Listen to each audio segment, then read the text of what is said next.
నాగార్జున సాగర్ ఎడమ ప్రధాన కాలువ కింద 4 లక్షల ఎకరాల ఆయకట్టకు ఇక డోకలేదని రెవెన్యూ, గృహ నిర్మాణ, సమాచార శాఖ మంత్రి పొంగులేటి శ్రీనివాసరెడ్డి పేర్కొన్నారు. గతేడాది ఖమ్మం జిల్లా కుసుమంచి మండలంలో కొట్టుకుపోయిన భారీ అండర్ టన్నెల్ నిర్మాణాన్ని యుద్ధ ప్రాతిపదికన పూర్తి చేసినట్లు ఆయన తెలిపారు.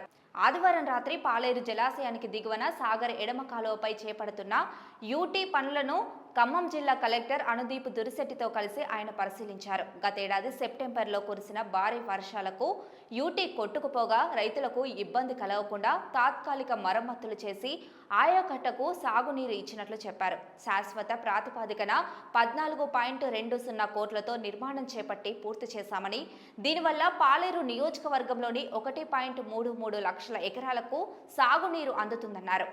వర్షాకాలాన్ని దృష్టిలో పెట్టుకొని అత్యంత ప్రాధాన్య క్రమంలో రోజుకు 2 షిఫ్టుల్లో పనులు చేపట్టి నిర్మాణాన్ని పూర్తి చేసినట్లు తెలిపారు.